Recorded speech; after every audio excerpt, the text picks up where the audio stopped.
मरणोत्तर काल में भारत का सबसे पहला आक्रमण बैक्ट्रिया के ग्रीकों ने किया। ठीक है, मरणोत्तर काल में भारत पर सबसे पहला आक्रमण किसने? भारत पर सबसे पहला आक्रमण किसने किया था? बैक्ट्रिया के ग्रीकों ने। बैक्ट्रिया के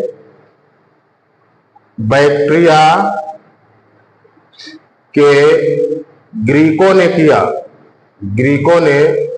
किया। ठीक, बैक्ट्रिया के ग्रीकों ने किया। ठीक है, जिन्हें यवन कहा जाता था। भारत का यवनों का प्रथम आक्रमण पुष्यमित्र शुंग के शासनकाल में हुआ था। जिन्हें यवन कहा जाता था, भारत पर यवनों का प्रथम आक्रमण, इन्हें यवन भी कहा जाता था, यवन कहा जाता था। और किसके समय में यवनों का आक्रमण हुआ? पुष्यमित्र शुंग। पहला आक्रमण इन्हीं के समय में हुआ था। ठीक है, पुष्यमित्र शुंग के काल में हुआ था। भारत में सर्वप्रथम प्रवेश करने का श्रेय यूथेडेमस वंश के डेमेट्रियस प्रथम को है। भारत में सबसे पहले कौन प्रवेश किया? भारत में प्रवेश वो कौन था? यूथेडेमस वंश का डेमेट्रियस। यूथेडेमस वंश का डेमेट्रियस। ठीक, ये यवन था। यूथेडेमस किस वंश का था? यूथेडेमस वंश का। ठीक,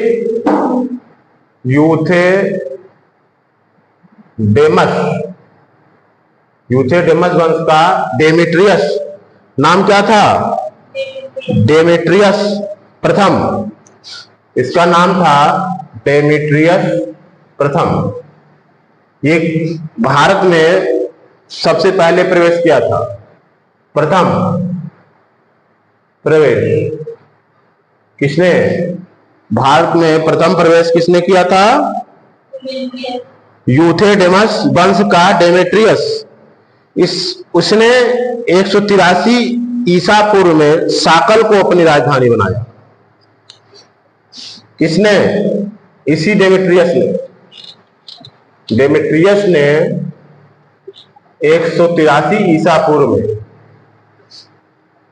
डेमेट्रियस ने 183 ईसा पूर्व में साकल को अपनी राजधानी बनाया। साकल को अपनी राजधानी बनाया। किसको बनाया? साकल को। ठीक है, साकल को अपनी राजधानी बनाया। सबसे प्रथम यवन शासक मिनांडर था। बौद्ध साहित्य वह मिलिंद के नाम से प्रसिद्ध है। ठीक है, सबसे प्रसिद्ध यवन शासक कौन सा था? सबसे प्रसिद्ध यवन शासक मिनांडर था। मिनांडर। ठीक है, सबसे प्रसिद्ध था। बौद्ध साहित्य में यह मिलिंद के नाम से प्रसिद्ध है। बौद्ध साहित्य में इसको क्या कहा जाता था? मिलिंद। मिलिंद कहां पर? बौद्ध साहित्य में। बौद्ध साहित्य में यह मिलिंद नाम से जाना जाता था। ठीक है, क्या नाम से? मिलिंद। इंडो ग्रीक शासकों ने भारत में सर्वप्रथम सोने के सिक्के जारी किए गए थे। यह भी ध्यान दीजिए, इंडो ग्रीक शासकों ने, ये कई बार क्वेश्चन आया है, शासकों ने सर्वप्रथम भारत ने सोने के सिक्के जारी किए थे। सोने के सिक्के जारी किए थे किसने? इंडो ग्रीक शासकों ने। क्लियर है? सर्वप्रथम सोने के सिक्के जारी किए गए थे। यूक्रेटाइट्स ने भारत के कुछ हिस्सों को जीतकर तक्षशिला को अपनी राजधानी बनाया। ये मध्य एशिया से आए थे। कौन था? और अगला यूक्रेटाइट्स ने भारत के कुछ भागों को जीता, कुछ हिस्सों को जीता और तक्षशिला को अपनी राजधानी बनाया। भारत के कुछ हिस्सों को जीतकर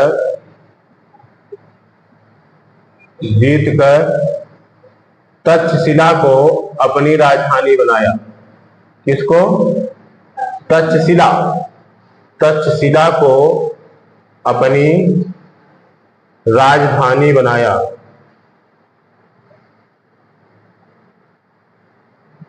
कौन? यूक्रेटाइट्स। ठीक है, यूक्रेटाइट्स। इसके बाद किसका नाम आता है?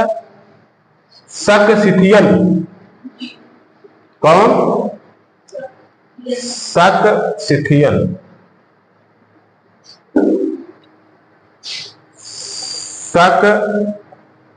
सक्सिथियन।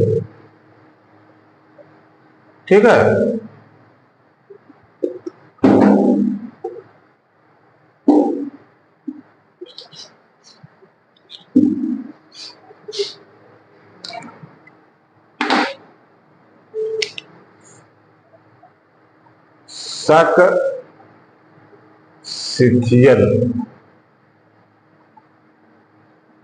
सक्सिथियन 57 ईसा पूर्व में विक्रमादित्य ने मालवा के शकों को परास्त करके खदेड़ दिया। किसने? 57 ईसा पूर्व में विक्रमादित्य ने मालवा के शकों को परास्त कर। ईसा पूर्व में किसने? विक्रमादित्य। ये कहां के राजा थे? उज्जैनी के स्थानीय राजा थे। ठीक है, तो विक्रमादित्य ने क्या किया था?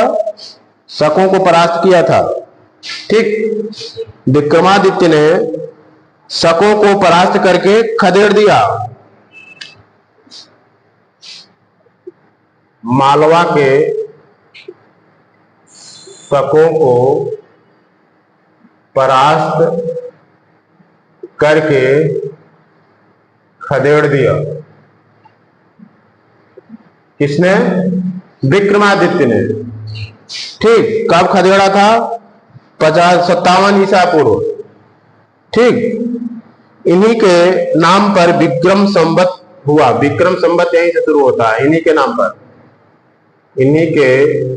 नाम पर विक्रम संवत शुरू हुआ। ठीक, विक्रम संवत। ठीक, विक्रम संवत सन में 57 जोड़ दिया जाए तो विक्रम संवत आ जाता है। क्लियर? इसीलिए जोड़ा जाता है क्योंकि ईसा पूर्व 57 से ही शुरू हो गया था ना। ईसा पूर्व 57 से ही शुरू हो गया था। भारत में पश्चिमोत्तर प्रांत में बसने वाले शकों ने स्वयं को क्षत्रप कहा। ये जो पश्चिमोत्तर प्रांत के शक थे,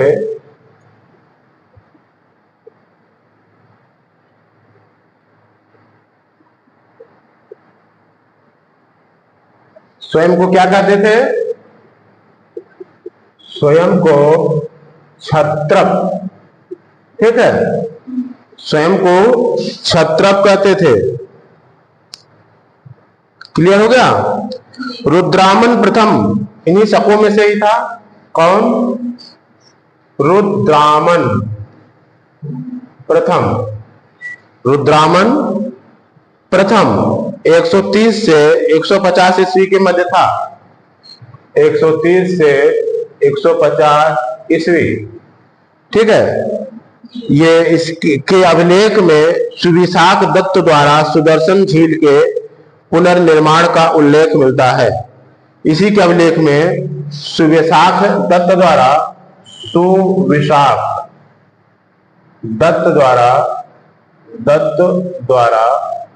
सुदर्शन झील के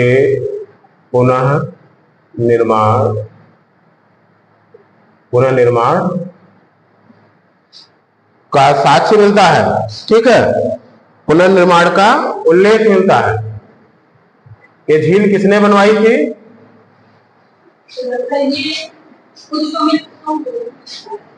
नहीं भाई, ये मौर्य काल का है। ठीक है, अब हम आगे बढ़ते हैं। हिंद पार्थियन अथवा पहलव। कौन? हिंद पार्थियन अथवा पहलव। ठीक, हाँ, कौन था? हाँ, चंद्रगुप्त मौर्य। उस जो अभिलेख में है, चंद्रगुप्त मौर्य, अशोक और ये रुद्रामन, इन सब का उल्लेख है। ठीक,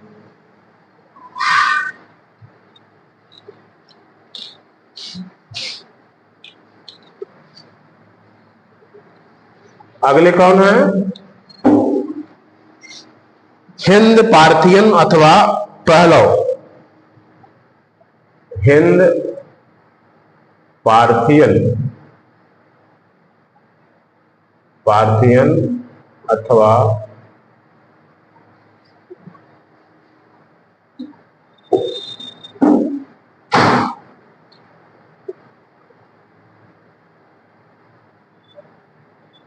ठीक, हिंद पार्थियन अथवा पहलव। शकों के बाद पार्थियाई लोगों का पश्चिमोत्तर भारत पर आधिपत्य स्थापित हुआ। किनका? पार्थियाई लोगों का आधिपत्य हुआ। आधिपत्य कहां पर? पश्चिमोत्तर भारत पर।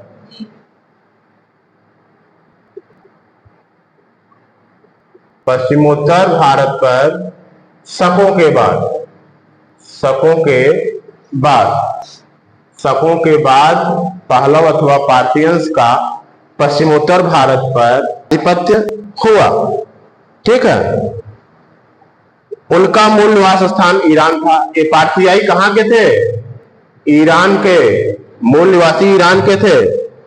ठीक है, उनका मूल निवास स्थान कहां था? ईरान। भारतीय साहित्य में वे पहलव कहे गए। साहित्य में उनको क्या कहा गया?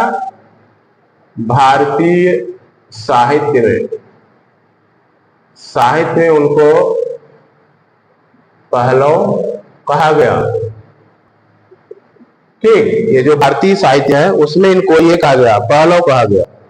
ठीक है, इनका शासन, पहलव शासन का वास्तविक संस्थापक मिथ्रेडेट्स प्रथम था।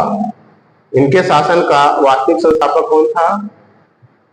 वास्तविक संस्थापक मिथ्रेडेट्स प्रथम। मिथ्रेडेट्स प्रथम था। ठीक, मिथ्रेडेट्स प्रथम था इनका वास्तविक संस्थापक। यद्यपि सर्वाधिक प्रसिद्ध शासक गोंदोफर्निस था। इन वंश का सर्वाधिक प्रसिद्ध शासक गोंदोफर्निस। कौन था? गोंदोफर्निस था। ये सर्वाधिक प्रसिद्ध था और मिथ्रेडेट्स प्रथम ये संस्थापक था और गोंदोफर्निस सर्वाधिक प्रसिद्ध था। ठीक है, गोर्नोफर्निस सर्वाधिक प्रसिद्ध था। इस समय सेंट थॉमस ईसाई धर्म का प्रचार करने भारत आया था। किसने? सेंट थॉमस ईसाई धर्म का धर्म का प्रचार करने भारत आए थे, है ना। भारत आए थे, कब आए थे? पार्थियों के ही काल में, ठीक है, पार्थियों और पालव के काल में। इसलिए नहीं कह सकते कि अंग्रेज पहले प्रचारक थे, ठीक है। इसके बाद है कुषाण वंश। इनके बाद जो महत्वपूर्ण है वो क्या है? कुषाण वंश। कुषाण वंश ये सब बाद में भारतीय समाज में विलीन हो गए और क्षत्रिय बन गए, ठीक है। तो इसके बाद कुषाण वंश, कुषाण वंश, ठीक। कुषाण वंश कुषाण यूची कबीला की एक शाखा थी। इस वंश का संस्थापक तथा प्रथम शासक कुजुल कडफिसस था। कुषाण क्या थे? ये यूची कबीले के थे, यूची कबीले के थे, कबीले के थे। किस कबीले के? यूची कबीले की एक शाखा थी और इनके संस्थापक कौन था इस वंश का? कुजुल कडफिसस।